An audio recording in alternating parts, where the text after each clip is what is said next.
नमस्कार, मैं हूं अमीश देवगन और आप देख रहे हैं सीएनबीसी आवाज पर टक्कर। नए कृषि कानून को रद्द करने और किसान आंदोलन से जुड़े दूसरे मुद्दों पर आज सुप्रीम कोर्ट में सुनवाई हुई। करीब 2 घंटे की सुनवाई के बाद कोर्ट ने विवाद को सुलझाने के लिए एक कमेटी बनाने को कहा।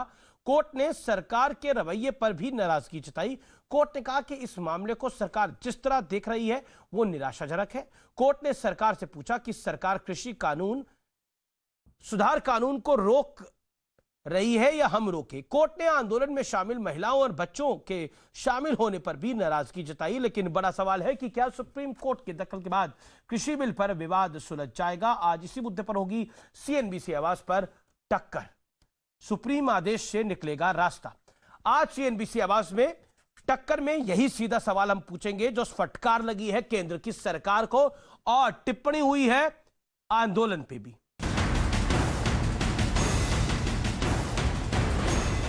47 दिन का आंदोलन, सरकार और किसानों के बीच 8 बेनतीजा बैठकों के बाद आज फिर सुप्रीम कोर्ट में किसानों के मुद्दे पर सुनवाई हुई। कोर्ट ने सरकार को फटकार लगाते हुए कहा, सरकार कृषि कानून लागू करने पर रोक लगा रही है या हम कदम उठाएं। कोर्ट ने किसानों से कहा, हम आंदोलन को खत्म नहीं करना चाह रहे हैं, आप इसे जारी रख सकते हैं। हम ये जानना चाहते हैं कि अगर कानून रुक जाता है तो क्या आप आंदोलन की जगह बदलेंगे। सुनवाई के दौरान सरकार की तरफ से कहा गया कि इस तरह से किसी कानून पर रोक नहीं लगाई जा सकती है। इस पर अदालत ने कहा कि हम सरकार के रवैये से नाखुश हैं। हमारे पास ऐसी एक भी दलील नहीं आई जिसमें इस कानून की तारीफ हुई हो। सरकार की तरफ से विवाद सुलझाने के लिए 15 जनवरी तक का वक्त मांगा गया, लेकिन सुप्रीम कोर्ट ने साफ मना करते हुए कहा कि आप इसे ठीक तरीके से हल नहीं कर पा रहे हैं। Honourable chief justice of India ने केस के शुरुआत में साफ तौर पर केंद्र सरकार को डांटते हुए कहा कि इस तरह से इतने दिन हो गए हैं, पिछली डेट 17 दिसंबर से आज 11 दिसंबर हो गई, तब से अब तक इतनी पिटीशन हो चुकी हैं, इतना टाइम लग चुका है, इतने किसान मर चुके हैं। उधर दूसरी तरफ सुप्रीम कोर्ट ने आंदोलन कर रहे किसानों पर कहा कि प्रदर्शन में महिलाएं, बच्चे क्यों शामिल हैं? क्या किसानों को कोर्ट पर भरोसा है? विरोध गांधी जी के सत्याग्रह जैसा होना चाहिए। कोर्ट ने यह भी कहा कि जिस तरह से धरना प्रदर्शन हो रहा है उसे देखकर लगता है कि एक दिन शांतिपूर्ण प्रदर्शन में कुछ भी घटित हो सकता है। हम नहीं चाहते कि कोई घायल हो। तो सुप्रीम कोर्ट का आदेश तो सर्वोपरि है। भारत सरकार ने किसान यूनियन के साथ अनेक दौर की बातचीत की है और कोशिश की कि रास्ता निकल आए। 15 तारीख को बैठक है। सुप्रीम कोर्ट जब किसी विषय पर अगर विचार कर रहा है तो निश्चित रूप से उस समय उस पर कोई भी वक्तव्य देना उचित नहीं। तीनों काले कानून खत्म करिए, इससे कम देश के किसान को कुछ मंजूर नहीं। जब मोदी सरकार खुद कानूनों में 18 संशोधन करने को तैयार है तो साफ है कि ये कानून गलत है। इससे पहले कल हरियाणा के करनाल में सीएम खट्टर की सभा से पहले जमकर हंगामा हुआ। खट्टर यहां किसान महापंचायत कार्यक्रम में शामिल होने वाले थे, लेकिन किसान उस हेलीपैड पर डट गए जहां सीएम खट्टर का हेलीकॉप्टर लैंड होना था। आखिरकार कार्यक्रम रद्द करना पड़ा। हालात संभालने के लिए पुलिस को लाठियां भाजनी पड़ी, आंसू गैस के गोले दागने पड़े। लेकिन सवाल है, क्या सुप्रीम कोर्ट के दखल के बाद अब सुलह का रास्ता निकलने वाला है? आज इसी पर होगी देश की सबसे बड़ी बहस। किसानों पर सुप्रीम समाधान का विश्लेषण सुनिए। सुप्रीम कोर्ट के दखल से समाधान की उम्मीद बढ़ी है। सुप्रीम कोर्ट ने दोनों पक्षों को उनकी कमी बताई है।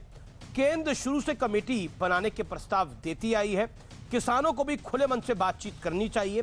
बेमियादी आंदोलन देश और किसानों के लिए बिल्कुल अच्छा नहीं है। सुप्रीम कोर्ट ने कहा विरोध गांधी जी जैसा होना चाहिए। आंदोलन के 48वें दिन कल क्या सुप्रीम कोर्ट से निकलेगा इसका रास्ता। और बहुत सीधी टिप्पणी में सुप्रीम कोर्ट ने सरकार पर भी सवाल पूछा है और तीखी टिप्पणी करी है। मेरे साथ बात करने के लिए डॉक्टर सुधांशु त्रिवेदी हैं, भारतीय जनता पार्टी के सांसद हैं, प्रवक्ता हैं और नेता हैं। मेरे साथ अवनीश अवस्थी हैं, राजनीतिक विश्लेषक हैं, संघ के जानकार हैं। अलका लांबा है, कांग्रेस की प्रवक्ता है, पप्पू यादव है अध्यक्ष जाप के, बिहार से मेरे साथ जुड़ रहे हैं। आप तमाम लोगों का अभिनंदन है। मैं सबसे पहले डॉक्टर सुधांशु त्रिवेदी आपके पास आता हूं। क्या आपको लगता है कि आज ऑनरेबल सुप्रीम कोर्ट ने जो जो टिप्पणियां करी है उस पर सवाल खड़ा होता है कि आप किस तरह की बातचीत कर रहे हैं कि समाधान नहीं निकल पा रहा? देखिए, जैसा अभी माननीय कृषि मंत्री जी कह रहे थे कि जब सर्वोच्च न्यायालय इस विषय के ऊपर प्रक्रियागत निर्णय ले रहा है तो हमारा उसके ऊपर कोई टिप्पणी करना उचित नहीं।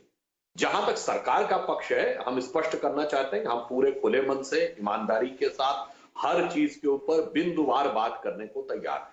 और मैं पहले भी यह बात कई बार कह चुका हूं, ये एक कानूनी मामला है, एक कानून से जुड़ा मामला, ये कोई भावनात्मक मामला नहीं है कि अंग्रेजों भारत छोड़ो या मंदिर वहीं बनाएंगे जिसमें हमें कुछ नहीं सुनना, हमें बस ये चाहिए। यहां कानून में तो एक एक चीज कानून के हिसाब से होती है ना। अब संसद पे भरोसा नहीं तो इंटरप्रेट करने के लिए सर्वोच्च न्यायालय है। तो मैं मानता हूं कि जिसको देश की वैधानिक व्यवस्था में विश्वास है उन्हें इन विषयों के ऊपर अपनी स्थिति स्पष्ट करनी चाहिए। और एक और बात मैं विनम्रता से कह देना चाहता हूं, देखिए, राजनीतिक नेताओं की तो विश्वसनीयता पे बहुत गहरा संकट है। तमाम राजनीतिक दलों के घोषणा पत्र अवेलेबल हैं, यही शब्द कहा, अपनी सरकारों में यही प्रस्ताव पारित करवाया, अपनी कमेटियों में यही लिखाव पलट गए। मगर आज तो दुख और विचित्रता की बात क्या है कि भारतीय किसान यूनियन ने 2008 में इसी बात को लेकर आंदोलन किया था कि हमें मंडी के चंगुल से मुक्ति दिलाइए, मंडी की परिधि के बाहर हमें अपनी फसल बेचने को, बाजार में बेचने का मौका मिले। और आज वो भी एकदम पलट गए। तो भाई दो में से एक बात उन्हें कह देना चाहिए, उन्हें कह देना चाहिए कि हमारा 2008 का स्टैंड गलत था। सुधांशु जी, आप बड़े जिम्मेदार नेता है, रूलिंग पार्टी के सांसद है, प्रवक्ता है उनके, और आप दशकों से भारतीय राजनीति में है और उसको समझ रहे हैं, देख रहे हैं 2008 में क्या हुआ, उससे पहले 2012 में क्या हुआ। मैं सारी कहानी को हम अच्छे से जानते समझते हैं, लेकिन आज जिस तारीख पर हम खड़े हैं 2021 की, क्या आपको लगता नहीं है कि 2020 दिसंबर में आपके पास मौका था यह आंदोलन समाप्त हो जाए? हालांकि किसानों को भी खुले मन से आना चाहिए क्योंकि किसी भी बात का रास्ता संवाद से ही निकल सकता है, लेकिन क्या आपको लगता नहीं है कि आप लोगों की, यानी आपकी सरकार की एक कमी रह गई? 2008 में क्या था, 2014 से पहले क्या था, वो मैं सारी बातों को मैं जानता हूं। कांग्रेस ने अपना बयान बदल लिया, भारतीय किसान यूनियन ने अपना बयान बदल लिया, बिल्कुल आपकी बात लेजिटिमेट है, जायज बात है, लेकिन मैं आज की बात कर रहा हूं। नहीं, उन्होंने जो आपने बात कही बिल्कुल सही है। देखिए, पहले क्या कहा अलग बात है, सबको कोई भी बात कहने का अधिकार है लोकतंत्र में और अपनी बात पलटने का भी अधिकार है, पर ईमानदारी दिखाई। जैसे हमने कहा था कि महबूबा मुफ्ती के साथ हमारा गठबंधन महामिलावट थी, प्रधानमंत्री जी ने कहा वह विफल रही। एक बार दिल खोल के कहिए कि जो हमने 2019 में लिखा था वो गलत है, उसको मत मानिए। जो अगर केरल में हम एपीएमसी नहीं दे रहे, मत मानिए, हम उसके लिए गलत है। 2008 में किसानों ने कहा था कि मत मानिए, हमारी बात पलट गई और हमारी बात पर विश्वास मत करिएगा। आ जाइए, कौन सी समस्या की बात है, ईमानदारी तो दिखाइए। और दूसरी बात, जो कुछ हरियाणा में हुआ, करनाल में, ये आंदोलन है क्या? जी, ये आंदोलन है क्या? और उसके लेकर कोई सवाल नहीं उठता। नहीं, बिल्कुल वाजिब बात, बिल्कुल वाजिब बात है। एक मिनट, एक बात और, करनाल से लेकर और वॉशिंगटन डीसी में महात्मा गांधी की मूर्ति के साथ अपमान होता है और गांधी नामधारियों के मुंह से शब्द नहीं फूटता है। ये क्या है? ये लगता मूल्य और सिद्धांत किनारे, जनता का हित किनारे, शुद्ध और शुद्ध केवल राजनीति। ओके, मैं अलका लांबा का रुख करता हूं। अलका जी, आज ऑनरेबल सुप्रीम कोर्ट ने बहुत ही सीधे सीधे शब्दों में दोनों पक्षों को बात कही। उन्होंने, ऑनरेबल सुप्रीम कोर्ट ने यह भी कहा कि बच्चों का और औरतों का क्या काम है इस आंदोलन में, और कोई भी आप आंदोलन करिए, ये गांधी जी के आंदोलन की तरह होना चाहिए, हिंसात्मक नहीं होना चाहिए। आप जानती हैं किस तरह से 1600 टावर तोड़े गए हैं, कैसे करनाल के अंदर हुड़दंग मचाया गया है, गुंडागर्दी हुई है करनाल के अंदर। क्या आपको लगता नहीं है कि यह संदेश किसानों को भी है और जो किसानों को राजनीति कर रहे हैं उनको, उन पर भी है?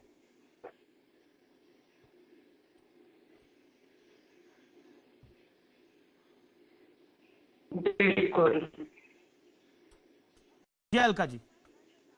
किसान अपने हक अधिकारों के लिए बिल्कुल गांधीवादी तौर तरीकों से निहत्थे होकर लड़ रहे हैं, अपनी कुर्बानियां जान दे रहे हैं। वो इन भाजपाइयों के लिए आज खालिस्तानी, आतंकी, देशद्रोही हो गए। कोर्ट ने साफ कह दिया सरकार फेल हुई है, कोर्ट ने यह माना है कि सरकार को व्यापक चर्चा करके, ना कि अध्यादेश के मामले में तालेबंदी का फायदा उठाते हुए पूंजीपति मित्रों द्वारा ड्राफ्ट किया हुआ कानून लाकर थोपना चाहिए था। कोर्ट ने खुद कहा एक व्यापक चर्चा की जानी चाहिए थी। कोर्ट ने किसानों के हालात में, ठंड में, खुले में चिंता जाहिर किया। कोर्ट ने यहां तक कहा है कि वो नहीं चाहता, कोर्ट नहीं चाहता कि उनके हाथ खून से रंगे दिखें। ये कोर्ट की टिप्पणी है। सरकार की विफलता के बाद उन्होंने कहा है कि एक जज, रिटायर्ड जज के अधीन एक और कमेटी का गठन किया जाए, ये सरकार तय करे। यहां तक कोर्ट को कहना पड़ा क्यों ना इन कानूनों पर रोक लगा दी जाए। इतनी बड़ी टिप्पणियों के बाद आज भाजपा प्रवक्ता आज भी मौका नहीं खो रहे कि किस तरह से 19 में और कांग्रेस के और उनके घोषणा पत्र पे बात करें। मैं आपका धन्यवाद करती हूं कि आप इन्हें खींच कर दोबारा 2020 और 21 आज के हालात, आज की सुप्रीम कोर्ट की टिप्पणियों पर लेकर आ रहे हैं और हल उसी से निकलेगा, ये आप भी जानते हैं। इसलिए आप भी लगातार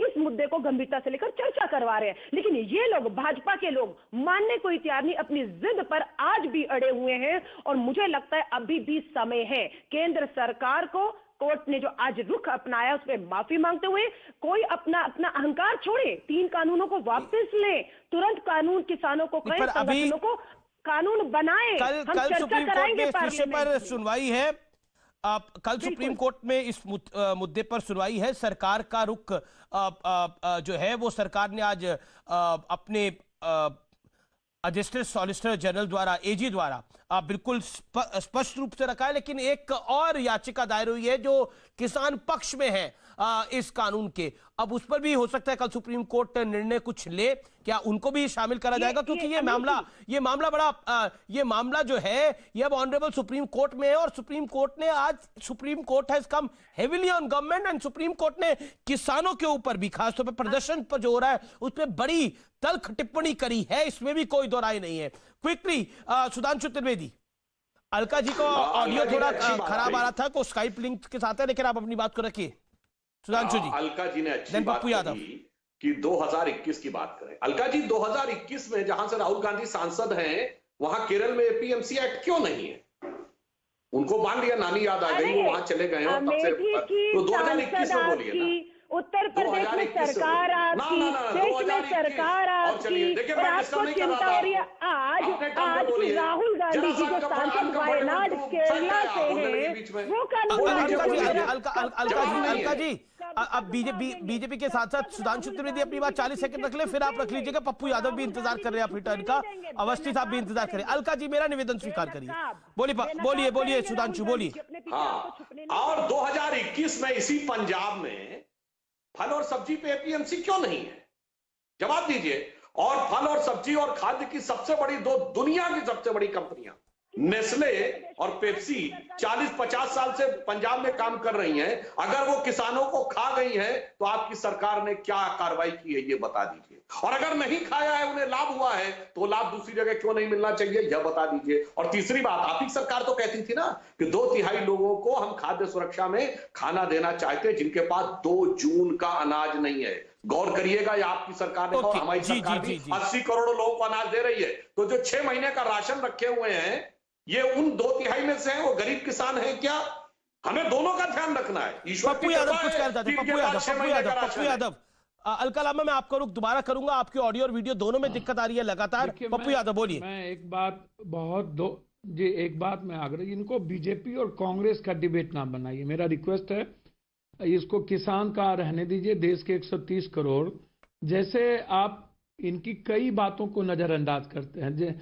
दलहन तिलहन तथा नारियल गिरी के लिए पीएम आशा योजना प्रधानमंत्री संरक्षण अभियान 2019-20 में 1500 करोड़, 2020-21 में 500 करोड़, 1000 कटौती इन्होंने किया। बजट 2019-20 में उर्वरक के लिए 79,996 करोड़, यूरिया के लिए 53,629 crore, DAP NPK zinc sulphate के लिए 26,367 करोड़। 2020-21 में उर्वरक की बजट 71,000 हो गई, यूरिया के लिए 47,000, डीएपी पिंक के लिए 23,000 कुछ। 2020-21 में 8,690 करोड़ रुपया की कटौती इन्होंने की और यूरिया के लिए 5,824 कटौती की। अनाज खरीदी के लिए जारी बजट में 50% की कटौती इन्होंने की। प्रधानमंत्री किसान सम्मान योजना में पीएम किसान योजना के लिए पिछले वर्ष 75,000 करोड़ रुपया जारी किया गया, लेकिन खर्च केवल 54,370, 28% राशि खर्च नहीं हुआ। देश में 23 फसलों का न्यूनतम समर्थन मूल्य जारी किया जाता है, लेकिन इसका लाभ कितने आदमी को? अगले बार बिहार के पैक्स के द्वारा 2.1% लोगों को मिला, बाकी फसल को 22% फसलों की खरीदारी नहीं हुई। पंजाब में 95% और हरियाणा में 69%। अब आप हमको बताइए, 22 लाख हेक्टेयर में गेहूं खेती पिछले राशि किया गया है, जिसमें 72 लाख टन गेहूं हुआ। हम एक स्टेट की बात बता रहे हैं जिसमें 1% भी गेहूं नहीं खरीदी गई। 1500 करोड़ प्रधानमंत्री फसल बीमा योजना की जारी किए थे। पप्पू यादव जी, ये आंदोलन तो किसानों को जो कानून आया है उनको लेकर है ना, जो पंजाब के किसान इसमें नाराज है और हरियाणा के कुछ इलाकों के किसान नाराज है। आपने तो इसमें देश की कृषि को भी शामिल कर लिया है। आज ऑनरेबल सुप्रीम कोर्ट ने इन कानूनों पर ही सुनवाई करी है। समझिए ना, मेरी बात आप समझिए। मैं तो समझ रहा हूँ आपकी बात, समझाइए ना। फसल गेहूं और सर दो फसल नहीं है, गेहूं और धान नहीं है, या 6 फसल नहीं है। उसमें पशुपालन का भी, दूध भी है, मुर्गी भी है, अंडा भी है, अदरक भी है, सेब भी है, केला भी है। देखिए, एक बात समझने का प्रयास कीजिए, आज भी भारत में 40% किसान नहीं है, उसके पास 1 डिसमिल जमीन नहीं है। 1 बीघा से नीचे, 1 एकड़ 1 डिसमिल से नीचे जो किसान है उसकी संख्या 85% है, और बिहार में 92.3% है। मात्र 6.7% किसान जो 3 एकड़ से ऊपर की जमीन है। और हमारे यहां आप एमएसपी 2006 में समाप्त हो गई। आप उसने क्या किया, उसने क्या किया, राहुल जी ने क्या किया, ये बीजेपी का दूसरा कोई एलाप नहीं है। ये अपने अलायंस को ये समझा नहीं पाए, ये झूठा आदमी लोग बादल को नहीं समझा पाए कानून बनाने के पहले, एआईडीएमके को नहीं समझा पाए।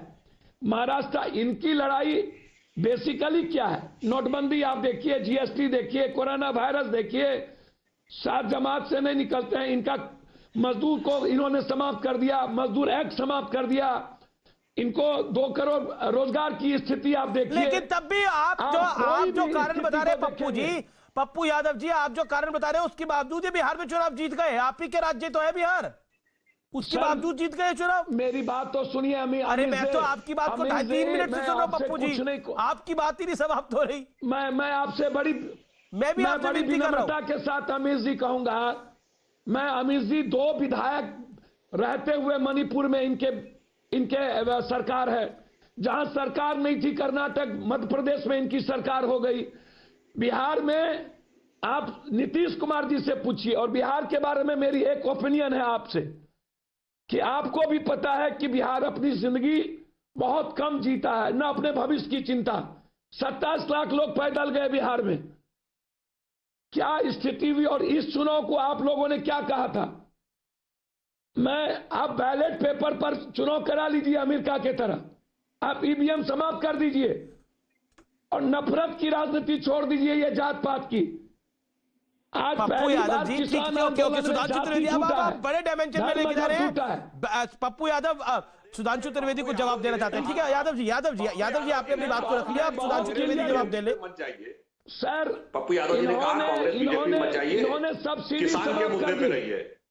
नहीं, अभी तो पप्पू यादव ईवीएम में भी आ गए हैं, पप्पू यादव जात पात की राजनीति में भी आ गए हैं, नफरत की राजनीति में भी आ गए हैं, अमेरिका में भी आ गए हैं। इनको डीजल, इन्होंने दुनिया में पानी के दाम में डीजल बिकता है। पप्पू जी, और ये पूरे देश के किसानों पर मेरा निवेदन स्वीकार करिए। आप 5-5.5 मिनट से बोल रहे हैं। अब डॉक्टर त्रिवेदी को सुनिए, बीजेपी मेंबर ऑफ पार्लियामेंट अपना हाथ खड़ा करके बैठे हैं पिछले 2 मिनट से, कुछ बोलना चाह रहे हैं। सुन के सर 45 दिनों से किसान बैठा हुआ है, क्या सुनना है इनकी। डॉक्टर त्रिवेदी हमारे सम्मानित लोग हैं, मैं बहुत प्यार करता हूं भाई से, सभी लोगों से, मेरा उस पर बहस नहीं है। आज सवाल किसान का है, और जरूरी नहीं है कि सर्वोच्च न्यायालय का पूरा देश नहीं दुनिया सम्मान करती है। सर्वोच्च न्यायालय ने जो बात कही, गांधी, मैं कहता हूं क्या भगत सिंह, चंद्रशेखर आजाद और सुभाष चंद्र बोस अप्रासंगिक है क्या इस देश में? जेपी और लोहिया क्या अप्रासंगिक है इस देश में? आंदोलन सन 57 में बाबू वीर कुमार सिंह आप प्रासंगिक है क्या? एक सेकंड देखिए, अब आप ऑनरेबल सुप्रीम कोर्ट की टिप्पणी है उसमें किसी का कोई लेना देना नहीं है। ऑनरेबल सुप्रीम कोर्ट ने गांधी जी की तरह बिल्कुल गांधी जी के तरह होना चाहिए, लेकिन सन चाहिए 71 के आंदोलन को भी देखिए। अच्छा ठीक है, सुधांशु जी को सुन लीजिए। आंदोलन को भी देखिए। अब देखिए, और जो सिस्टम है तो सिस्टम में सरकार आपको दूसरे पक्ष को तो सुनना पड़ेगा ना। पप्पू यादव जी ऐसे कैसे चलेगा? आप खुद समझदार व्यक्ति है, सीनियर आदमी है, बोलिए सुधांशु। हाँ मैं बताता हूं, देखिए पप्पू यादव जी ने कहा किसान पर सीमित रहे और खुद कहां चले गए। जीएसटी, नोटबंदी, सन 71, जेपी आंदोलन, वो तक कुछ छोड़ा ही नहीं जहां तक चले गए। गजब का आपने तर्क दिया। अब एक और बात कहता हूं, 2006 से बिहार में समाप्त है पीएमसी। चलिए बाकी किसी ने कुछ किया, आपने कितना आंदोलन किया? पप्पू यादव। और 2015 से 17 के बीच में जब गठबंधन सरकार थी, हमारे खिलाफ की सरकार थी, तब कृषि मंत्री बिहार में कौन था? कांग्रेस का था ना। और उसने उसी के तहत थर्ड स्टेज एग्रीकल्चर रिफॉर्म, यानी तीसरी पीढ़ी के कृषि रिफॉर्म्स को अप्रूव। 2006 में भी तो भाई ये तो बड़ी अच्छी बात है कि आप भी लगातार करते जाएंगे और उसके बाद विरोध करते चले जाएंगे। आपने तो बड़ी अच्छी बात नहीं। सर मैं तो हमेशा गलत बात है, तो हमेशा कृषि को दर्जा देने की बात बोल रहे हैं। क्या तरीका है बहस करने का भाई? मैं तो हमेशा कृषि को दर्जा देने की बात की। आप फसल की कीमत लगाने का अधिकार किसान को दे दो ना। पप्पू जी आपने किसान की बात करते करते ईवीएम अब सुनिए सुधांशु को 30 सेकंड तो सुनना पड़ेगा, 1 मिनट तो सुनना पड़ेगा पप्पू जी। बोलिए सुधांशु। आप मेरी बात सुनिए, आपने बड़ी अच्छी बात कही। आप क्यों पढ़ते हो? अरे भाई हम तो वही कह रहे हैं, किसान के बीच में कौन आ रहा भाई? आपने कहा कि जब आज से 7-8 महीने पहले की बात है, 1,000 किलोमीटर चल के जा रहा था झारखंड, बिहार, छत्तीसगढ़ का किसान, जिसके पास 2 दिन का अनाज नहीं था। वो किसान नहीं था क्या? आज तो लोग आए 6 महीने का अनाज लेके। आपने जाने पर मजबूर कर दिया। और एक और बात समझिए ना, मजबूर कर दिया। आपको पता है कि यहाँ पे ट्रैक्टर रैली निकली। क्या तरीका है बहस कर रहे हैं यार? लगातार बहस करते चले जा रहे हैं, बोलते ही नहीं है। अरे मजदूर घर किसान नहीं है क्या? मजदूर अपने गांव में किसानी करने नहीं जाता। बिहार का होकर आपको ऐसी भाषा नहीं बोलनी चाहिए कि मजदूर नहीं है। अरे वो किसान है जो मजबूरी में मजदूरी करने जाता है। वो किसान है जो मजबूरी में मजदूरी करने जाता है। वो मर्सिडीज वाला किसान नहीं है। सर वो उनके पास, इसलिए आप अपनी बात सुनिए। उनके पास घर नहीं है सर, उनके पास जमीन नहीं है सर। त्रिवेदी साहब उनके पास जमीन नहीं है। वो मेरी जमीन पर सब्जी पैदा करता है, मेरे खेत में गेहूं, मकई, बाजरा और गन्ना काटता है भाई। क्या तरीका और फिर करके वापस चलाता है। अच्छा आपने कहा कि उसके पास जमीन नहीं है और आपके खेत में काम करता है। ये कॉन्ट्रैक्ट फार्मिंग है कि नहीं? बोलिए। बगैर नियम के कॉन्ट्रैक्ट फार्मिंग ठीक है, उसी में नियम ला दिया तो समस्या है। बोलिए हाँ या ना।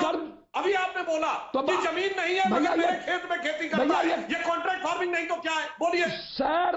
सर ये कॉन्ट्रैक्ट फार्मिंग हमको एक बात बताइए। बगैर नियम के चलनी चाहिए ताकि उस मजदूर का शोषण हो सके।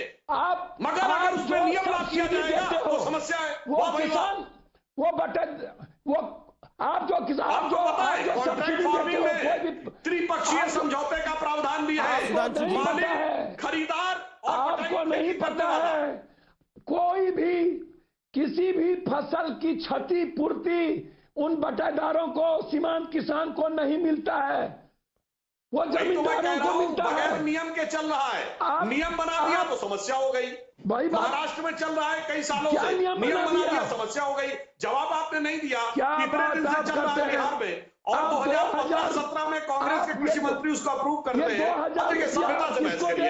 आप तो देखिए डिस्टर्ब कर रहे हैं। आप 10 मिनट से आप कुछ न कुछ बोले जा रहे हैं। आप जेपी आंदोलन से लेके जीएसटी जाने कहां पहुंच गए और फिर आप लगातार बोल रहे हैं हर दूसरे वाक्य में। ऐसे कैसे चलेगा भाई? आपको जो बोलने पर बोलिए मैं शांत हूं, उसके बाद अपने टर्न का इंतजार करिएगा जैसे मैंने किया। मैं दोनों को, पप्पू यादव और सुधांशु जी, मैं आप दोनों को शांत कर रहा हूं। मैं मान रहा हूं, देखिए मुझे लगता है बहस में एक स्तर रहना चाहिए और जरूरी है कि एक दूसरे की बात सुनी जानी चाहिए। देखिए हम सुप्रीम कोर्ट को कोई मिसकोट ना करें क्योंकि ये मैटर चल रहा है, मेरा निवेदन है। और देखिए ऑनरेबल सुप्रीम कोर्ट ने आज सरकार पर जो ऑब्जर्वेशन करी है वो भी हमने बताई हैं, और जो ऑब्जर्वेशन उन्होंने प्रदर्शन को लेकर करी है वो भी स्पष्ट रूप से बताई गई हैं। और जहां तक महात्मा गांधी की तरह प्रदर्शन करने की बात है, वो सिर्फ एक सुप्रीम कोर्ट की ऑब्जर्वेशन थी, वो किसी पैनलिस्ट की ऑब्जर्वेशन नहीं थी। ना वो अलका लांबा ने बोला, ना वो डॉक्टर त्रिवेदी ने बोला, पप्पू यादव, वो सुप्रीम कोर्ट की ऑब्जर्वेशन। आपने बोला भगत सिंह ने भी आंदोलन किया था। देखिए, आंदोलन महात्मा गांधी ने करा था और भगत सिंह ने जो करा था वो हमारे सामने है। ये सुप्रीम कोर्ट की ऑब्जर्वेशन है, और सुप्रीम कोर्ट का कहने का तात्पर्य यही था कि शांति के साथ यह होना चाहिए। जो कुछ करनाल में हुआ वो आंदोलन नहीं था। जो कुछ 1600 टावर तोड़े गए पंजाब के अंदर, वो आंदोलन का हिस्सा नहीं था, वो अराजकता थी, वो गुंडाई थी, और गुंडागर्दी को आंदोलन के साथ नहीं जोड़ा जा सकता। ये सुप्रीम कोर्ट ने अपनी ऑब्जर्वेशन में शायद यही कहना चाह रहा है। ओके, क्विकली अब नीतीश अवस्थी में आपका रुख करता हूं। आप 23 मिनट बाद कार्यक्रम में आ रहे हैं, पप्पू यादव लगातार बोल रहे थे, लेकिन मैं आपके पास आता हूं अवस्थी जी। मैं आपसे जानना चाहता हूं, एक मैसेज दिया गया है सिस्टम को, और वो सिस्टम में आपकी विचारधारा वाली सरकार भी है।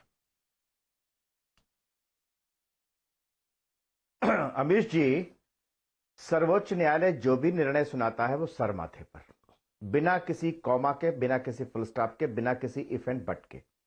लेकिन मैं उन लोगों की बात करना चाहता हूं जो कल तक सुप्रीम कोर्ट के निर्णयों को एक पार्टी का निर्णय बताते थे, आकार पटेल, अरुंधति रॉय एंड कंपनी। और ये वार्ता सफल क्यों नहीं हो रही? ये वार्ता इसलिए सफल नहीं हो रही कि क्योंकि किसान कानूनों पर तो चर्चा ही नहीं हो रही। मांग तो की जा रही है, वरवर राव को छोड़ दो, गौतम नवलखा को छोड़ दो, शर्जील इमाम को छोड़ दो। अरे किसान आंदोलन के आड़ में जिस तरीके से जो मांगे रखी गई वो भी सबके सामने है ना। और सबसे हैरत की बात है कि एक किसान, सो कॉल्ड किसान आंदोलन के बीच में एक चुनाव विश्लेषक बैठ के कहता है, जी अगर किसान कहते हैं कि हमारे हित में नहीं है कानून, हाँ हमारे हित में है कानून लेकिन हम नहीं मानते, हमें नहीं चाहिए, हमारे कल्याण के लिए, हमारी बेहतरी के लिए, लेकिन हम नहीं मानेंगे कानून। मैं उनसे पूछूं कि अगर यही मोटरसाइकिल पे बैठा हुआ व्यक्ति हेलमेट लगाने वाला कहे कि मैं नहीं मानता जी, मैं मरता हूं, मैं मरना चाहता हूं, मैं मर जाऊंगा, मेरा चलान क्यों कर रहे हो, क्यों कानून बना रहे हो, मेरी सुरक्षा से आपको क्या लेने देना, मैं नहीं चाहता कि मैं सुरक्षित रहूं, मैं तो मरना चाहता हूं। ये कोई बात नहीं होती ना। सरकार नहीं, आप जिनकी बात कर रहे हैं वो तो ना किसान है ना सेफोलॉजिस्ट है, वो तो पता नहीं कौन है, वो खुद ही जानते हैं। देखिए, I think we should not discuss irrelevant people out here. नहीं, वो खुद भी नहीं जानते, वो पैसा आओ बाहर से और यहां पर अराजकता फैलाओ किसी भी हालत में। आप एक बात बताइए, वार्ता में ये बात सामने आएगी ना, अभी सुप्रीम कोर्ट के सामने आएगी कि सिर्फ दोनों तरफ से बातें होती हैं ना। आपने कहा पराली जलाने के बाद, अभी जब दिल्ली में प्रदूषण बढ़ता है तब पराली पर बात आ जाती है कि पराली क्यों जलाई जाती है, और आज पराली पर जलाने पर कानून नहीं बनेगा। ओके। ये कॉन्ट्रडिक्शन है भाई इसी देश का, इस ठीक है। समाज का। अलका लांबा का वीडियो आ रहा है, जा रहा है, लेकिन मैं कोशिश कर रहा हूं उनको कनेक्ट करने की। अलका जी, प्रदूषण पर कदम नहीं उठा रही। अलका जी, आज आपके ऑडियो और वीडियो लिंक में थोड़ी समस्या आ रही है, बार बार ब्लैकआउट हो रहा है। आप अपनी बात को रखिए। बिल्कुल अमीर जी, भाजपा के प्रवक्ता ने धन्यवाद अभी तक ये नहीं कहा कि सुप्रीम कोर्ट ही गुमराह कर दिया पूरी कांग्रेस और विपक्ष ने, पर इनसे पूछिए अभय चौटाला को हरियाणा में चला रहे हैं, पूछिए इनसे, उन्होंने क्या कहा है। उन्होंने कहा 26 तारीख तक कानून वापस नहीं लिए गए, वो इस्तीफा देंगे और हरियाणा अपनी सरकार, भाजपा अपनी सरकार बचा सकती हो तो बचा ले। ये गुमराह किस किस को बताएंगे? अपने सहयोगियों को समझा नहीं पा रहे। और कोर्ट ने यहां तक टिप्पणी की है अमीश जी कि कोई भी याचिका इस किसान जो कानूनों के हित में जो है फेवर में नहीं डाली गई। इवन कि सरकार भी अपने अटॉर्नी जनरल ऑफ इंडिया के माध्यम से इन कानूनों के लाभ क्या है वो कोर्ट को नहीं बता पाई। इवन कि इसके खिलाफ जो है जरूर याचिकाएं डली और कोर्ट ने यहां तक कह दिया, और आप और हमें भी समझना है कोर्ट कानूनों को लेकर कुछ नहीं कर सकती है। ये कानून जो है पार्लियामेंट से बना है, पार्लियामेंट से ही वापस लिए जाएंगे। कोर्ट ने मात्र पूरे आंदोलन के ऊपर टिप्पणी की है, सरकार की नाकामी विफलताओं पर टिप्पणी की है। वो कोर्ट सिर्फ टिप्पणी कर सकता है, सुझाव दे सकता है, कानूनों पर स्टे लगा सकता है, लेकिन कानून वापस लेना और आरटीआई जिसे झुठलाते रहे, कोर्ट ने खुद कह दिया है, मान लिया है कि बात और व्यापक चर्चा के बाद कानून लाए होते तो आज ये आंदोलन या 65 से ऊपर किसानों को अपना जान ना देनी पड़ती, या जिन टावरों की चिंता आज हो रही है उन टावरों की चिंता नहीं करनी पड़ती। 65 टावर तोड़ दिए गए। अरे 65 हमारे किसानों ने सर्दी में ठंड में दम तोड़ दिया है। टावर तो कल खड़े हो जाएंगे। किसानों की जान जाना भी गलत है, 1600 टावर टूटने भी गलत है, करनाल में जो हुआ वो भी गलत है। अमीर जी जिनकी जान चली गई वो कैसे वापस आएगी? तो कल फिर वापस आ जाएंगे। और ये नौबत आई किसकी वजह से? केंद्र की हठधर्मिता, जिद की वजह से, प्रधानमंत्री नरेंद्र मोदी जी की जो है ठीक है, सुधांशु अपना जवाब दे दिया, ध्यान ना देना। ओके सुधांशु जी, अलका लांबा को रिस्पॉन्ड। इनका इकलौता केरला का विधायक इनके समर्थन में नहीं था जब बिल केरला की विधानसभा में प्रस्ताव आया। पूछिए इनसे, इसी पर जवाब दे, इधर उधर घुमाए नहीं। देखिए, एक कहावत होती है कि कहते कहते दिल की आरजू जुबान पे आ ही जाती है। अलका जी के पहले वाक्य में क्या निकला? हरियाणा में सरकार गिरेगी और कोई माई का लाल सरकार को नहीं बचा सकता। यही तो है राजनीति, सरकारें बनाने बिगाड़ने का है। परंतु सहयोगी अभय चौटाला बोलिए नहीं, मैंने शांति से सुना, मगर जवाब नहीं मिला कि केरल में क्यों नहीं है, जमाने से नहीं है। जवाब नहीं मिला कि सब्जी के ऊपर क्यों नहीं है, और सब्जी पे क्यों एपीएमसी नहीं है, मगर गेहूं और चावल पर है। इसका जवाब उन्होंने नहीं दिया, अपने मुंह से जवाब नहीं दिया कि इसी लोकसभा के लिए फिर देखिए डिस्टर्बेंस लगातार।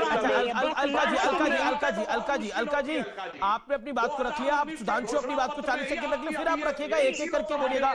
आप दोनों स्काइप से, दोनों को ऑडियो में दिक्कत आ जाता है, कुछ समझ नहीं आता व्यूअर को भी। बता दीजिए हरियाणा की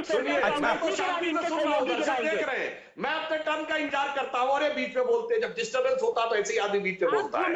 समस्या क्या है? मैं गुमराह नहीं कर रहा हूँ, सीधा जवाब दीजिए। एपीएमसी अगर केरल में नहीं है, अगर वहां ना होना अच्छा है तो दिल्ली में होना क्यों अच्छा है? अगर गेहूं और चावल के लिए अच्छा है तो फल और सब्जी के लिए क्यों बुरा है? सीधा जवाब चाहिए, हाँ या ना में। और आपने जवाब नहीं दिया इस बात का। आपने कहा फिर डिस्टर्बेंस, और आपने कहा कि वो तोड़ फोड़ हो गई, वो तो कोई बात नहीं, ये वही कांग्रेस है, ये वही कांग्रेस है। याद करिए, महात्मा गांधी ने कहा था कि self discipline is more important to Swaraj, और जब चौरी चौरा कांड हुआ तो उन्होंने पूरा आंदोलन रोक दिया था। और गांधी वो थे, और आज के गांधी की कांग्रेस है। देखिए किस बेशर्मी के साथ हिंसा का समर्थन। फिर डिस्टर्बेंस, आपकी शिवराज सिंह चौहान किस तरह से गोडसे की ये तरीका अमीर जी ठीक नहीं है। देखिए बहस में लगातार सब लोग बोले, दोनों पैनलिस्ट बोले, मुझे लगता है वो बिल्कुल ठीक नहीं है। व्यूअर्स मैं मानता हूं। अच्छा, एक एक करके सब अपनी बात को रखें, एक एक करके सब अपनी बात को रखें। पहले सुधांशु त्रिवेदी आप अपनी बात को रखिए, फिर मैं अलका जी आपके पास आऊंगा। सुधांशु पहले आप 40 सेकंड बात को रखिए, फिर अलका जी रखेंगी। बोलिए। जवाब नहीं, ना इस बात का जवाब कि केरल में क्यों नहीं है, ना इस बात का जवाब कि फल सब्जी के लिए क्यों नहीं है, ना इस बात का जवाब कि क्यों लिखा। इन्होंने कहा कि अभी आनंद फानंद में बगैर कंसल्टेशन किया गया। तो मैं अपेक्षा करूंगा कि अब आगे से कांग्रेस कभी ये नहीं बोलेगी कि 2003 का मॉडल एक्ट था, हमने अपने जमाने में ये किया था, हमने अपने जमाने में वो किया। रणदीप सुरजेवाला ने कहा केंद्र को बनाने का हक ही नहीं है, ये तो राज्यों का हक है, तो बनाइए अपने यहाँ राज्यों में कानून, कौन रोक रहा है? और तीसरा मैं पूछना चाहता हूं, जहां आपकी सरकार है, राजस्थान में कहा था जयपुर दिल्ली हाईवे जाम करेंगे, 1 महीना हो गया, कितने किसान आए? क्यों नहीं किसान निकल रहा है? आज सोशल मीडिया का जमाना होता तो राजस्थान से लेकर छत्तीसगढ़ तक, विदर्भ से लेकर तेलंगाना तक, आपने फोटो से लेकर वीडियो तक छाप दिए होते। इसका अर्थ यह है कि वो किसान जो गरीब है, जिसके पास 2 जून की रोटी नहीं है, उसको आशा की किरण दिख रही है। तो हम ऐसा नहीं कर सकते आपकी तरह सियासत। कह रहे हैं कि गरीब किसान साथ है, जो किसान समृद्ध है पंजाब का, उसको ही तकलीफ है। ओके अलका लांबा, एक लॉजिकल बात है कि अधिकतर किसान, इसमें ज्यादातर जो आंदोलन में किसान दिख रहा है वो पंजाब का किसान दिख रहा है, पंजाब का किसान है और हरियाणा के एक तबके का किसान है। क्या आपको लगता नहीं है इस आंदोलन को जो संजीवनी पूरे देश भर में मिलनी चाहिए थी, उस तरह की नहीं मिल पाई है? चाहे वो राजस्थान हो, चाहे वो महाराष्ट्र। इनकी गलतफहमी दूर हो जाएगी जो पहले दिन से कांग्रेस का किसान, पंजाब का किसान आतंकी, खालिस्तानी, मुट्ठी भर, गलतफहमी दूर हो रही है। 9 बार बैठ के किसके साथ की? खालिस्तानी आतंकियों के साथ की या किसान नेताओं के साथ की? सुप्रीम कोर्ट ने आज फटकार जो लगाई है मात्र चंद मुट्ठी भर किसानों के लिए लगाई है, देश के बाद 60 करोड़ किसान और उससे जुड़े लोगों से लगाई हुई है। अभय चौटाला पे जवाब नहीं दिया। कांग्रेस नहीं गिरा रही आपकी सरकार, आपके सहयोगी आपको छोड़कर जाने की धमकी दे रहे हैं हरियाणा में कि अगर कानून वापस नहीं लिया तो अभय चौटाला की पार्टी आपको को छोड़कर जाएगी। हम नहीं है जाने वाले। केरला की बात करेंगे, आपका इकलौता विधायक है भाजपा का केरला से, जब किस कानून के खिलाफ विधानसभा में प्रस्ताव आया तो उसके समर्थन में किसानों के कानून के खिलाफ इन्हीं के एक विधायक ने जो है वोट किया। पंजाब में इनके सहयोगी छोड़ के चले जाते हैं। आप ये सुन रहे हैं, और ये बौखलाहट में सबको गुमराह बताते हैं और खुद गुमराह हैं। आज भी इनकी नजर में ये मुट्ठी भर किसान है, ये आतंकी खालिस्तानी है। और लास्ट वर्ड कहूंगी, ये गोडसेवादी गांधी का नाम लेकर गांधी को बदनाम करना बंद करिए। हिम्मत हो तो मध्य प्रदेश की शिवराज चौहान सरकार को कहिए कि आज गोडसे की मूर्ति लगाकर जो पूजा की जा रही थी, जो आडंबर किया जा रहा था, ये गोडसेवादी किसानों को ना समझाएं कि गांधीवादी आंदोलन शांतिपूर्ण आंदोलन होता कैसे है। आंदोलन आज 3 महीनों से शांतिपूर्ण तरीकों से चल रहा है। मुझे हिंसक बनाने की कोशिश कर रहा है। आप लोग गोडसेवादी हैं, आप गांधीवादियों की तो बात ही मत करिए। देन पप्पू यादव जी बोले। अवस्थी जी। अमीश जी, बड़ी साफ सी बात है। आज शांतिपूर्ण आंदोलन की बात करने वाली अलका लांबा जी 31 अक्टूबर से लेकर 6 नवंबर 1984 की बात तो जरा याद कर लें। गले में टायर डाल करके जलाए गए। एक आदमी नहीं पकड़ा गया। एक आदमी नहीं पकड़ा गया और पुलिस ने एक गोली तक नहीं चलाई। पुलिस ने लाठी तक नहीं चलाई। मार दिए। दिल्ली में, भारत की राजधानी दिल्ली में जला दिए। तुम हो गांधीवादी, तुम हो गांधीवादी, गांधीवादी हो तुम। शांतिपूर्ण आंदोलन करते हो। अरे संसद के सामने साधुओं पर गोलियां चलाई, साधुओं की लाश बिछा दी। 6 नवंबर 7 नवंबर 1966 को संसद के सामने साधुओं पर गोली। देखो, देख लिया अमीश देवगन, देख लिया ना अमीश देवगन। मैं किसी के बीच में नहीं बोलता, मैं किसी के बीच में नहीं बोलता। और ये अलका लांबा हर एक के बीच में बोलती है। अच्छा ठीक है। पोल खुलती है तो मुंह खुलने लगता है इनका। जब पोल खुलती है तो ये कहती है कि किसी और की बात सुनाई न दे दर्शकों को। अच्छा, मुझे अब ऑडियो डाउन करना पड़ेगा, मेरे पास कोई ऑप्शन नहीं है। मेरा अलका जी, मेरा निवेदन, अलका जी मैं निवेदन कर सकता हूं आपको, माय हम्बल रिक्वेस्ट मैडम, कि आप सुधांशु जी के साथ आपने बात करी, उसके बाद अवस्थी जी को आप 40 सेकंड का वक्त दीजिए, फिर मैं आपके पास वापस आऊंगा। ओके, बोलिए अवनीश अवस्थी, देन पप्पू यादव जी। मैं बड़ी साफ सी बात कर रहा हूं अमीश जी कि शांतिपूर्ण आंदोलन की बात कांग्रेस के मुंह से अच्छी नहीं लगती। वर्तमान कांग्रेस जो है 1966 में संसद के सामने साधुओं पर गोली चलाई गई, साधुओं की लाशें बिछा दी गई। 1984 में जिस तरीके से टायर डाल कर जलाए गए, 3 दिन के अंदर 3500 सिख भारत की राजधानी दिल्ली में जला दिए गए। पुलिस ने एक गोली तक नहीं चलाई, एक आदमी तक घायल नहीं हुआ, एक दंगाई घायल नहीं हुआ, नरसंहार हुआ। और वो शांति की बात कर रहे हैं।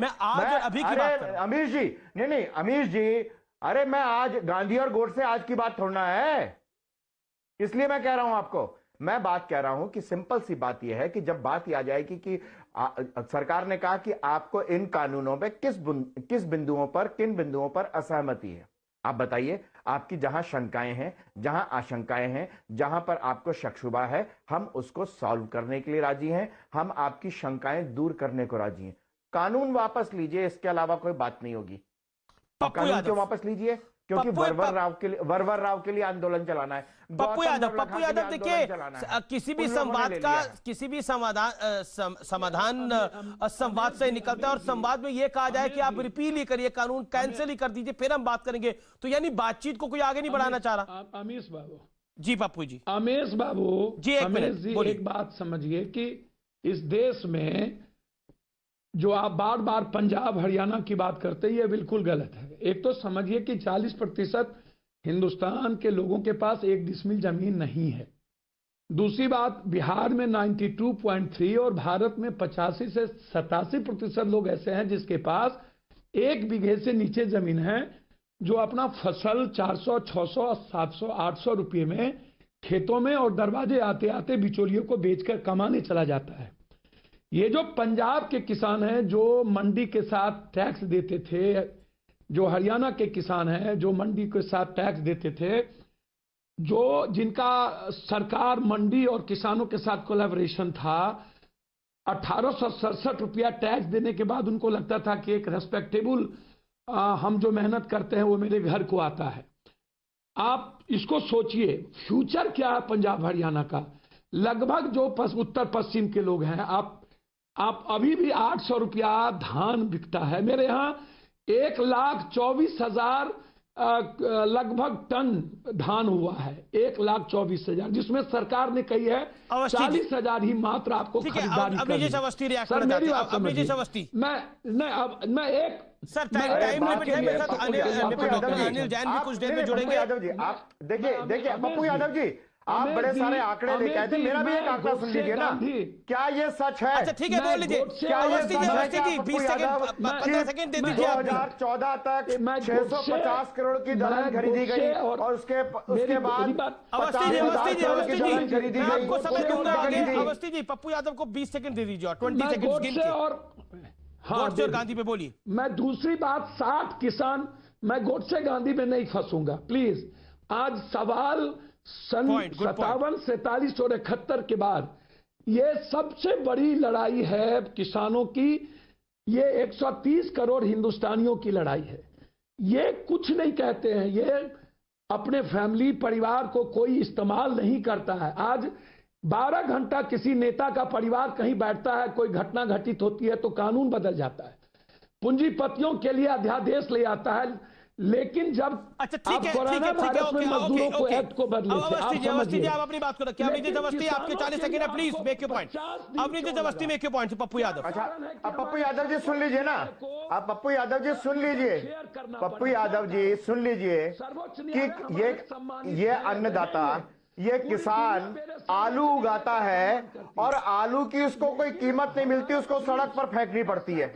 ये किसान टमाटर उगाता है, उसको कीमत नहीं मिलती है, कोई खरीदार नहीं मिलता है, उसको सड़क पर टमाटर फेंकने पड़ते हैं। अगर ये आलू अगर कोई कंपनी खरीदती है, जो अभी भी खरीदती है, और उससे चिप्स बना के बेचती है, तो किसान को फायदा होगा नुकसान होगा? ठीक है। अगर टमाटर खरीद करके केचप बनाती है तो किसान को फायदा होगा नुकसान होगा? तो आपने कानून बना दिया।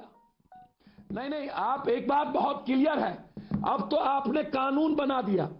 जब अडानी जी को 1 लाख से ऊपर करोड़ रुपया सिर्फ दाल की, अरे भैया नेस्ले और पेप्सी अभी तक बेच रहे कि नहीं बेच रहे? अरे कानून बनाने से पहले क्या नेस्ले और पेप्सी पंजाब में काम कर रहे हैं कि नहीं? आप बताइए। नहीं पप्पू ये बताइए। अरे पप्पू, अंबानी के घर कौन गया था? कैप्टन अमरिंदर सिंह गए थे कि आज वो पंजाब में लगाओ। आपने अपनी बात को रखा। डॉक्टर त्रिवेदी। देखिए, मैं सभी से अपेक्षा करूंगा, जैसे शांति से मैं सुनता हूं, ज्यादा लंबा नहीं बोलूंगा, 5-6 वाक्य, जिसको जो उत्तर देना होगा दे देगा। अभी इन्होंने बात कही पूंजीपतियों की बात। ये बताइए, अभी शरद पवार जी के जन्मदिन पर किसने निकाला था विज्ञापन? रिलायंस ने निकाला था ना, शरद पवार जी के जन्मदिन की बधाई। अब ये बताइए, अडानी को पहला एफसीआई का कॉन्ट्रैक्ट कब मिला है? किस ईयर में मिला? 2005, यूपीए 1 की सरकार। 2007 से इफेक्टिव था, 15 साल के लिए मिला। एफसीआई के गोदामों में 7 राज्यों के लिए 12% इंश्योर्ड मुनाफे के साथ। और अभी अविनाश जी ने बोला, आपको पता नेस्ले कब आई? 1961 में करार हुआ, नेहरू के जमाने में, और 67 में आई इंदिरा के जमाने में। पेप्सी कब आई? 88 में पंजाब में, राजीव गांधी के जमाने में। और आप अचानक आप कहने लगते हैं उद्योगपति, पूंजीपति। आप तो ऐसा बोलते जैसे अंबानी अडानी 2014 से पहले तो रेडी पटरी वाले थे और उसके बाद हुए। अरे अरबपति खरबपति आपके जमाने में बने।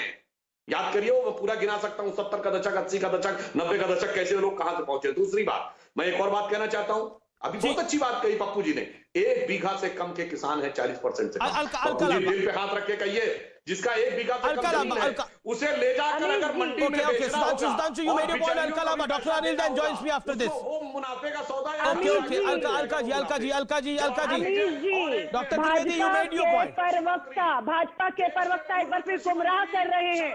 कांग्रेस की सरकारों ने कभी भी किसानों के हितों को नजरअंदाज करते हुए किसी पूंजीपति को लाभ नहीं पहुंचाया होता तो आज इससे बड़े किसान आंदोलन इतिहास में हुए होते। इतिहास में ऐसे इतने बड़े किसान आंदोलन ना हुए, ना इतनी कुर्बानियां हुई हैं, क्योंकि कभी भी कांग्रेस की सरकारों ने किसानों के हितों को नजरअंदाज करके पूंजीपतियों को मोदी जी की तरह लाभ पहुंचाने की कोशिश नहीं की।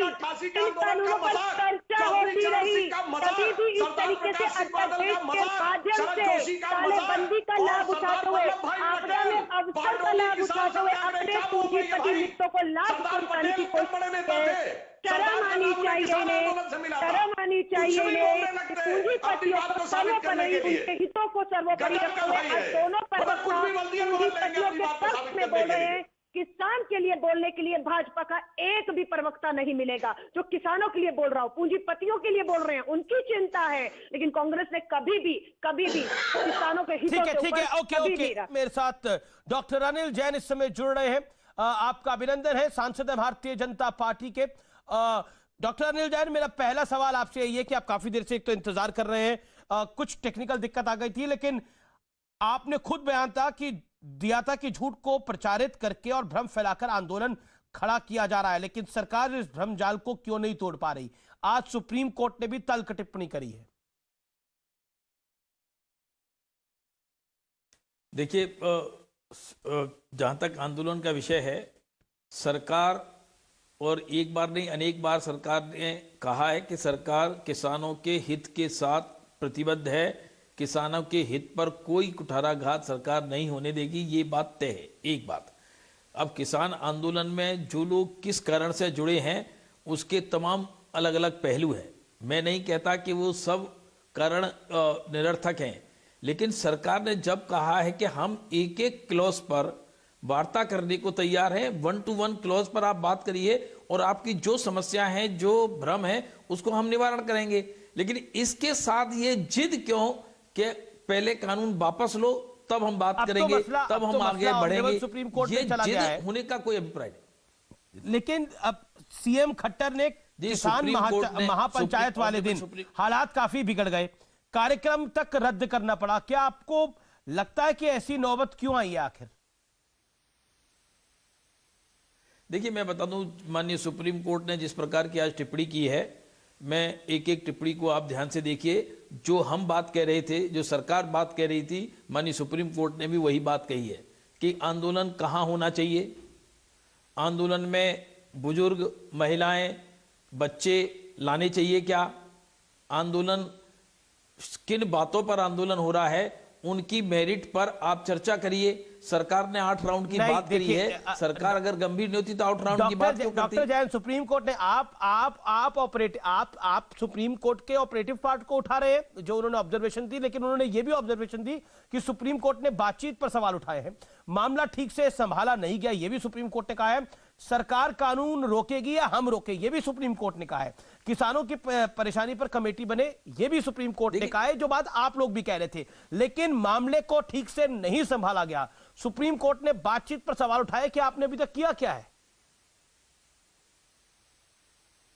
देखिए, अब ये सवाल, क्योंकि हम वहां हैं, सुप्रीम कोर्ट ने जो कमेंट किए हैं, मैं माननीय सुप्रीम कोर्ट के पूरे सम्मान के साथ कहना चाहता हूं कि सुप्रीम कोर्ट ने वही बात कही है जो हम कह रहे थे। कमेटी की बात हमने भी कही थी, माननीय सुप्रीम कोर्ट ने भी कही है। अब जब कमेटी होनी है, कमेटी पर चर्चा हो जाए, कमेटी बैठ जाए, फिर आगे के निर्णय कमेटी के अनुसार हो जाएंगे।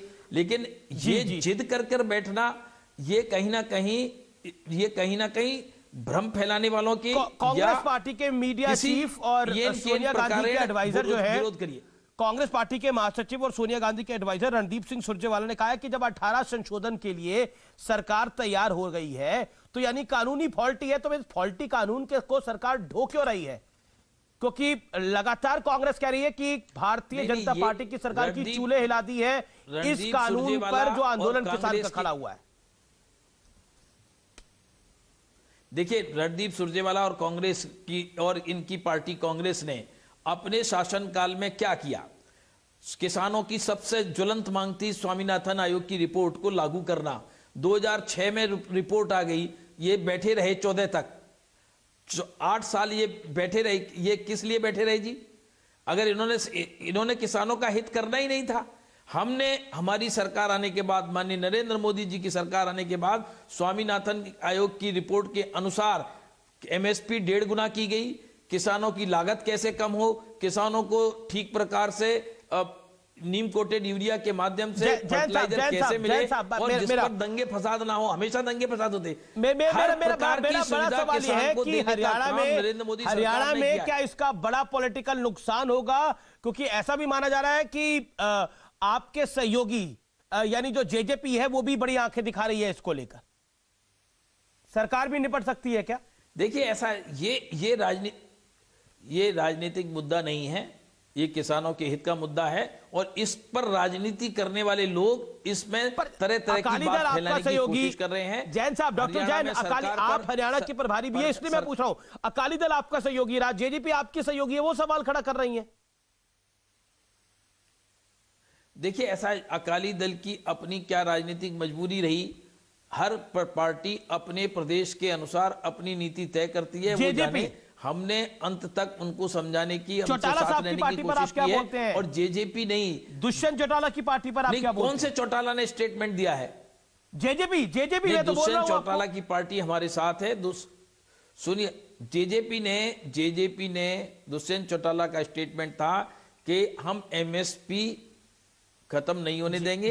भारतीय जनता पार्टी की केंद्र सरकार ने स्पष्ट किया है कि हम एमएसपी लिखकर देने को तैयार हैं, एमएसपी नहीं जाएगी, हम लिखकर देने को तैयार है कि मंडी बन रहेगी। तो फिर जब मंडी रहेगी, एमएसपी रहेगी, तो ये संशय क्यों फैलाया जा रहा है? ये जबरदस्ती किसानों के अंदर सुगबुगाहट फैलाई जा रही है। बहुत बहुत शुक्रिया आपका हमारे साथ जुड़ने के लिए। मेरे पास समय फिलहाल इतना ही है। फिलहाल सीएनबीसी आवाज की टक्कर में इतना ही। आज का कंक्लूजन यही है कि संवाद में आपको हर पक्ष को सुनना पड़ता है और अपना दिल और दिमाग खुला रखना पड़ता है, जिससे कोई समाधान निकल सके। अगर आप एक ही मन से जाएंगे तो वो संवाद नहीं होगा, वो हट होगी, और हट, जिद जैसे कहते हैं, कई बार बहुत हानिकारक होती है। नमस्कार।